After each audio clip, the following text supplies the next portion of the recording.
Hey guys, welcome to 3 and Out. You can check out the podcast below in the description. And here's what I need you to do. Make sure you subscribe to the Volumes YouTube channel to stay up to date to everything we're doing here on 3 and Out and the Volume. Let's talk about the Jets and Zach Wilson.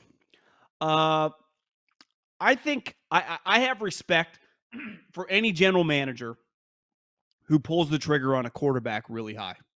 It is a difficult decision.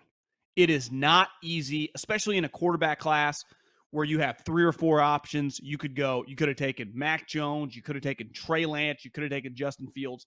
They had conviction. They believed in Zach Wilson. And whether they're right or wrong, it's early in his career, we have no clue.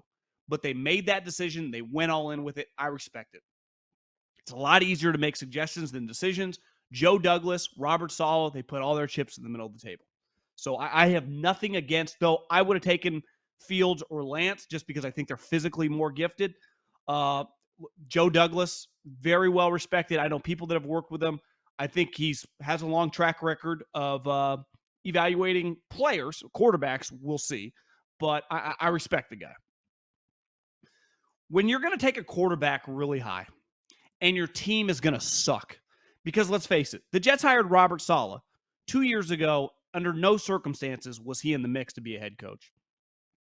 They made LaFleur, who is Mike LaFleur, Matt LaFleur, the head coach at Green Bay. He'd never been a coordinator. Their defensive coordinator had never been a coordinator. Their special teams coach had never been a coordinator. And obviously Saleh had never been a head coach. So their 3 coordinators and their head coach had never been in their positions. They were brand new to the job. Zach Wilson had spent his entire life in Utah. And you're going to bring these 3 coordinators, plus a head coach, plus a rookie quarterback to New York, the ultimate pressure cooker. And as someone who comes from a smaller town in California, when I went to Philly and I worked, in the NFC East and obviously playing the Giants, but just feeling the markets of Philly, DC, New York, it's intense. It is something that we cannot relate to out on the West Coast. That would be California. That would be Colorado. That would be Utah. That would be Nevada, Arizona. We do not have similar mindsets out here, just in terms of our personalities. It is completely foreign to us. And yesterday he gets hurt. Zach Wilson sprains or strains his PCL. Not a doctor. Not even quite sure what that means, but he's clearly going to miss, as Schefter said, a couple games, 2 to 4 weeks. Listen, their team's bad. They had a bunch of injuries. I don't blame the coaches or the GM for Zach Wilson getting hurt. Young players get injured. That happens. There's nothing you can do. It's football. People overreact sometimes to injuries, though it does feel like they've never happened at a higher clip, but it's part of the sport. You can get hurt training in the offseason. You can get hurt lifting weights. You can get hurt in training camp. You get hurt in practice. You can get hurt in games. It's a violent game. It's big part why I love it. I like the violence. I'll never apologize for it. A lot of us do. It's why ratings are up. Let's face it. Even though the game is clearly less violent than it was when, most of us were kids, but still, it is the most violent of all the team sports. And it's just, there's collisions on every play. It's part of the deal. But I think it was malpractice to not have a veteran quarterback in that group. Mike White is the backup. I had to Google who he was. Now, once I realized he was on the Cowboys, drafted in the 5th round, but he was drafted in 2018.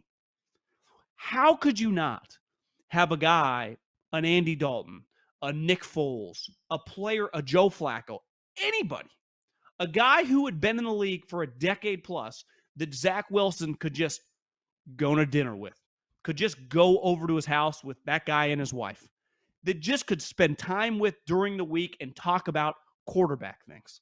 Because his coordinator, a younger guy in his 30s, never coordinated. Now, they did have Greg Knapp, who had been a longtime quarterback coach and offensive coordinator in the NFL. And he had a tragic incident that actually happened about 15 minutes from where I'm sitting right now in Danville, California. I think it happened in the summer. He got hit by a car and died. I mean, it's fucking terrible. And so they did, have a elder statesman on the coaching staff. But to not have a player of a veteran presence for this guy to lean on, to me, is borderline malpractice. I think it's insane. I think it is the number one thing that you could ding Robert Saleh and Joe Douglas for. because their team was not going to be any good. They didn't have that much talent. Then their team has been injured. You can't do anything about that. But Zach Wilson going through ups and downs, having moments where he's throwing picks and struggling, to not have a veteran quarterback that you could just go, hey, man, come over to my house. Let's have a cocktail and just bullshit on Sunday night after the game. Hey, man, it's Tuesday afternoon. We're 1-6. Just come over and kick it with me and my wife and my young children. Just come hang. I'll just talk to you about football, about life, about just the big picture of this. Because I was listening, Coward had Bruce Arians on his podcast, and Bruce brought up a really good point because Colin asked him about Brady and what it's like to coach, have Tom Brady as a leader on his team.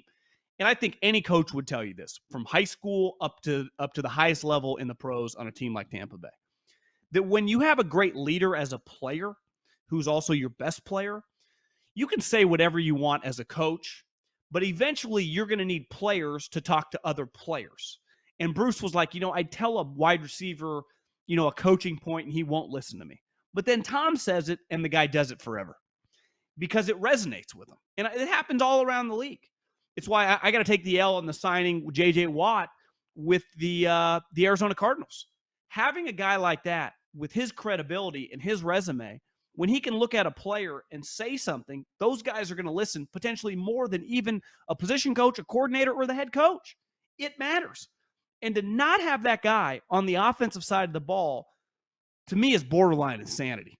I think it's a poor job. Now, I'm not saying that would have led to a different record, but when you look at the maturation of a young quarterback, you want to put that guy in a position where he has people to lean on, players to lean on.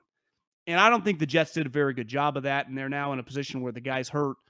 Thanks for watching 3 and Out. You can check out the podcast below in the description, and make sure you subscribe right now to the Volumes YouTube channel.